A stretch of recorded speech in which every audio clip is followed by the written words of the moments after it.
Hello, everybody. My name is NicholassRivas. I talk about politics and stuff, and today we're talking about Trump, the Logan Act, and his relationship with foreign leaders. We're playing Call of Duty Black Ops 6, so enjoy. So basically, Donald Trump has been in recent news for talking to foreign leaders. Most recently, Netanyahu, the Prime Minister President of Israel.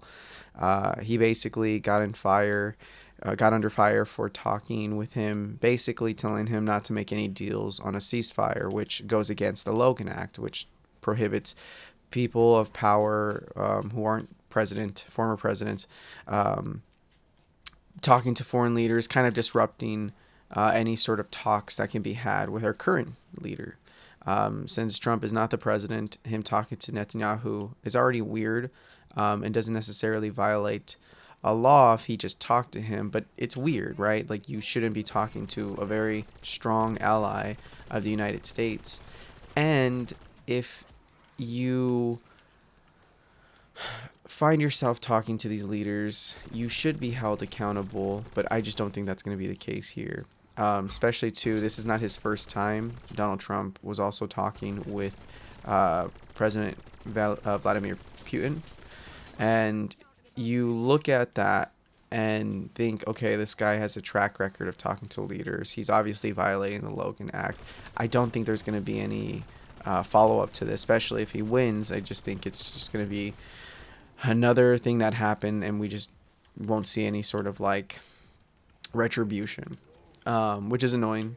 Obviously, I think Trump deserves to be treated like everybody else, but presidents are on this weird spectrum of not really. So, um, is he? I guess the better question is, because we know nothing's gonna happen. Did he do it right? Like, what did he violate? Like, you're saying you can't just call a former leader. What if he's your friend, right? And I don't know the exact details of the Logan Act. I think that's what pains us, is that we should look into this. Like, if Biden was doing this, I think they would be crying to the heavens, saying he needs to like be held accountable. What are we doing? Da da da da da. And like an investigation, even if you're not indicted, right? Like, I don't think you can be indicted without investigation, but at least people looking into this. And I see, like, in Axios, they broke it down how he may have tampered with U.S. relations by doing these calls, right? Like, I'm glad this is at least happening, and we don't live in a dictatorship where places like Axios couldn't report on this, because I would have never known, and I don't think most Americans would have known. So it's heartbreaking for sure, you know. So I think we're in a weird spot where I think if Donald Trump does something stupid, nothing really happens. Um, so let's go back a little bit. What did he do, right? Like, him talking to these leaders is not inherently bad, I think, is what people are going to say. That's just my theory. I haven't really seen anybody talk about it, so I don't even know the counters to this. But I think people are going to say, well, he just talked to people. What's all the ruckus?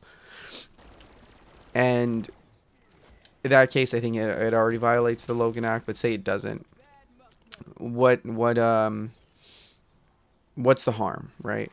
And I just think, like, if you're a former leader, there's just things you just can't go back to. Like, if Trump, uh, especially since he's still running, it's not like he's like a former, you know. Like, when Barack Obama left office, he immediately took some book deals and stuff, and was getting paid like millions of dollars to speak at like a Harvard.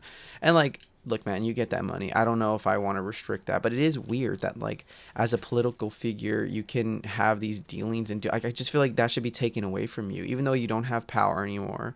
I feel like you still kind of do. Like, I don't think Obama should be taking money, even though he is a private citizen. It just feels wrong, right? But that's more of like a moral conundrum that I feel like we're in. Like, you know, when does a leader's power stop, if it ever really does? When it comes to someone like a Trump who is seeking re-election, he's already made a deal of sorts with these leaders. Like, he's put it out there that, like, I've been talking to you since I've been running. Ha ha ha. Like, let's be buds, you know? And that, again, should be grounds for somebody doing like, that sounds like he's doing something really illegal and stupid. Again, I don't know. I gathering what he's told everybody, and what he told everybody is that his goals were to disrupt the respect that Biden was was being held with our leaders. You know, like he was shitting on Biden, which by itself feels wrong. And again, this is not me hypotheticalizing. You know, I'm not hypothesizing. Gosh, I cannot say that. This isn't me, you know, guessing, right? Like he said this. He said, like, I've been talking to these leaders. I've been telling them, oh, that other guy's gonna do stupid shit. That is already that's a no-no, right? Like you're talking to foreign leaders in a shitty way, right? Like you're making us look bad. So bam, already bad in my personal opinion. Already looks like shit. When we dive into it more, the people are accusing him of saying that like you are sabotaging any sort of deal. Like with Putin, there's the Ukraine war. I don't think there's much leeway the U.S. has in that. I think Putin wants to invade, and he's going to do it with or without the consent of a president of the United States. I'm not saying we shouldn't have talks, but I just don't think. I think that war is going to end naturally, and I say naturally in the sense of like Russia's going to realize they just can't win, which is what I'm hoping for. But I digress. As for Israel, he was talking to Netanyahu. He had this relationship with Netanyahu. They obviously like each other, and the Biden administration has been more strict, right?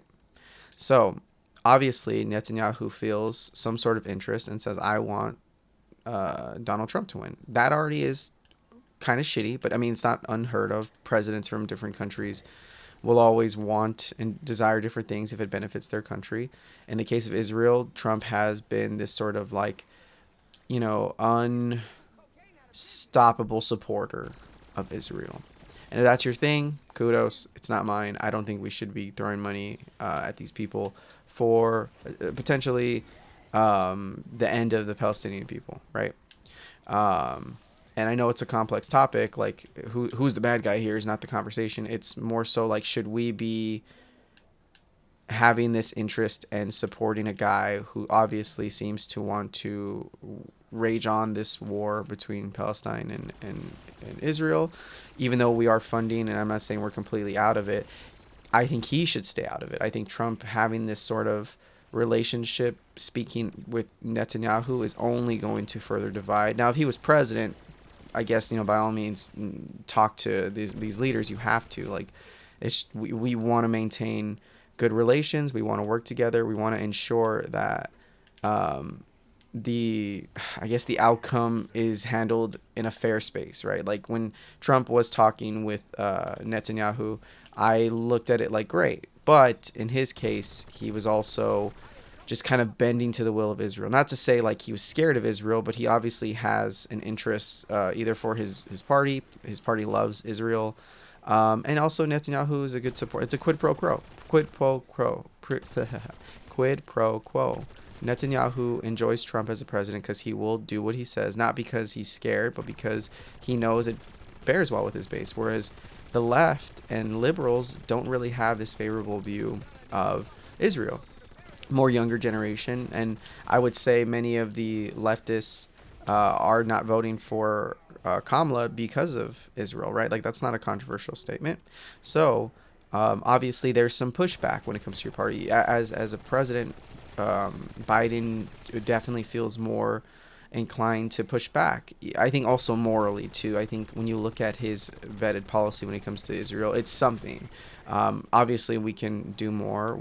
I don't think we should cut off Israel funding overnight. I think that would be disastrous, and it would step into other countries wanting to bear well with Israel and basically undermine the U.S. I don't like that we're in this position, but we are. And so, like, I love the idea of like a Jill Stein saying, we need to end the war. Let's just cut off funding. Great. Don't get me wrong. That's awesome. That's a sentiment that I relate to. It's not a sentiment that I believe is ever going to occur. Not in our lifetime. I think we've gotten ourselves in a lot of hot messes. I'm not saying we get into more. I think right now we're on track not to get into more, thankfully. Because right now you have people like Biden who pulled out of Afghanistan, right? With the help of the push of Trump. I'll give him that. Even though I don't think Trump was ever going to do it, I like the fact that he was talking about it. It was part of his plan. Awesome. I think we're seeing a less interventionist USA. And so I think we're slowly getting to that point where a Jill Stein and a Trump and a Biden can agree, like, oh, we should have no wars, right? Um, but to sit here and say I'm just gonna magically wave my wand and no wars, it's stupid. It's ridiculous. And right now, I think the path of getting there, the closest, is having a Biden again. If we ever will, which I don't think so. So Kamala is the best choice, given that she has adjacent policy views. I think we have to be cool with Israel. We have to give them some funding, only to make sure that we're giving them as much of a relationship as we can. I mean, this is a what 60 plus relationship we've had. We've always funded them in some capacity. Now, morally, do we fund this genocide? Right? I feel like we are in a weird position where obviously like we should have contingencies, and I believe we do. If they enact some human rights violation, we should not be supporting these people. But at the same time, I feel like too, people are quick to not really be methodical on this. Obviously genocide is bad, so how do we get to that endpoint? And having someone like a Trump who is just 100% Israel, you're just not going to get that with him, right? Like if that's the end, and it's a complex topic. Do we fund? How long are we going to fund these people for? How long is this genocide going to last? If we stop funding them tonight, what happens? Do they just go fucking balls to the wall because now they don't have Daddy America telling them what not to do and what to do? Are they even listening to us? As a person who's not watching Israel in that much detail, I'm not like looking at every push for Rafah and saying like, oh, was this the most ethical? I don't know. I know they are bombing people, and that's kind of where my knowledge ends. So when they do something like this, when Israel is constantly bombing people, do we want, the very least, to go back to the topic, do we want a world where Trump is basically this 100%er when it comes to support of Israel? No, I don't think that's fair. I don't think that's fair to anybody.